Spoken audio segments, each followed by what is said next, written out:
My name's Enrique Che, and I play in Making Movies. I'm the singer and kind of like the founder of the band. Your experience tonight and the impression that you got from Manhattan and what it was like coming to Manhattan. Yeah, tonight was really special.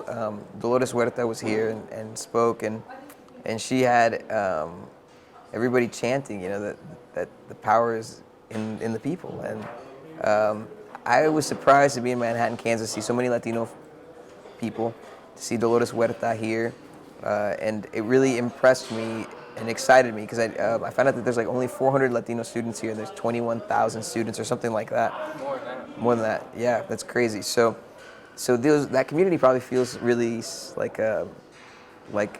not in. There's actually quite the Hispanic music community here. Oh, cool. So It's like real underground. It's really good though. It's very like a close knit community though. That's special. And so I didn't expect any of that. And when I was here and saw it, I thought, wow, that's awesome. And so it felt good. It felt good to play music to people that were that receptive. And feels like we definitely got the crowd with us. About the halfway point of the show, everybody was really connected to the music. And sometimes in college spaces like this, it's harder for that to happen because the spaces are too open and it doesn't feel as intimate as like a club or a theater. But it was neat to see it happen, and here in this like the student union, like having everybody with us, like if it was a concert.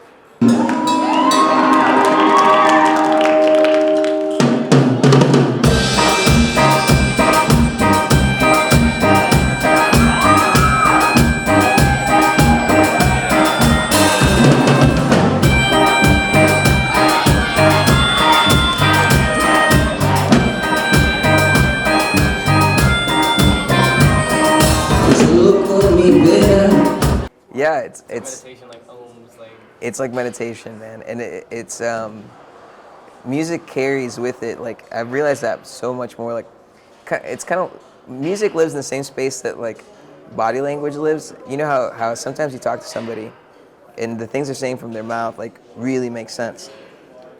But when you see their body language, you're like, there's something off, and I can't figure it out. Like somebody who's like really positive with their words, but the tone of their voices doesn't match. Have you ever experienced that? maybe. It's interesting. Maybe I even struggle with that because of having just a monotone voice and remembering to have that variation. Because I feel like people misinterpret you. They don't know if you're serious or joking. Oh yeah. That could be the case too. Well, I think I had to learn by context clues a lot because I remember being about 6 years old. I had to learn English and moved here with no knowledge of English. So my whole perception of what people were doing or saying was just on context clues, posture, like the way that they, is this person? When you're a kid, you're basically just like assessing, am I safe or am I not safe? Am I safe or am I not safe? Most of the time. And so when I would meet people, I would have to kind of like feel it out like that, and I think music lives in that same space where whether the singer is playing notes on their instrument or they're singing lyrics, what you really hear is a part of who they are. And so when somebody's really open-hearted and open-minded, those are the musicians we all latch on to. And there are some exceptions to that, but I really think music can transmit so much. And so even if just a group of people sing one note together and they all have a similar intention in it, something kind of magical happens. It's just kind of part of being a human being. It's like church. It's the same concepts. That's why I devoted my whole life to this. That's why everything I do is circles around chasing that. We're going on tour in May, and it's called the Carnaval Tour, which Carnaval represents. It's something that's all over Latin America and all the way to New Orleans. Anywhere where there's the mix of Spanish culture, African culture, and indigenous culture, any of those parts of the Americas has a Carnaval celebration. And it was this moment where the Spanish allowed the slaves and the indigenous people to kind of celebrate more with them, so the culture would come out a little bit more those days. And so we decided to tagline the tour like "Celebrate Our Folk." So I just hit the mic. Hopefully it was like really sound, but let's celebrate our folk. It means both our folklore, our folkloric music, and celebrate our people. And this goes back to what you're talking about with video. the Smithsonian, the Folkways Museum, defines folk as storytelling. So any medium that's storytelling in its raw form is folk to them. Like that's what's just what humans do. And so with video, it's the same thing. You try to tell stories, and it's a beautiful way to do that. So I see a lot of connection. Like movies inspire my music, and then our music also, when we try to make videos, then we try to make them have some kind of meaning Story, yeah. narrative. We're gonna all sing the same note together, but when you do that, I want you to think about whatever is bothering you, whatever that's fucking with you today, and just lay it all out there. The note's really easy, just So I'm gonna count us in, on the count of 4. I want everybody to sing just that note, right? We'll try this out. Let's see how it goes. 1, 2, 1, 2, 3, 4. It's this idea that the power's in our hands. We're an independent band. We have Afro-Latino influences from our Panamanian heritage and from Mexican heritage. We also grew up around rock and roll, and we kind of hear the intersection and all that, and we want to empower people to do that. And tonight, seeing these young people feel so empowered, and although they're a small community, they all raised their voices and attended this. And How does that make you feel? oh man, encourage. Like it's a positive day. Sometimes I can't believe this is my job. It's kind of amazing that I get to kind of put my thoughts and feelings into the world and interact with people and tell my story to people like you, and that's my job. I'm really lucky. I felt great, and it felt awesome to see that in Manhattan. There's this response. This young kid, he wants to bring us back because we made a documentary telling about kind of the way that music impacted us as immigrants, and how we realized there's just like a common theme in our family and friends.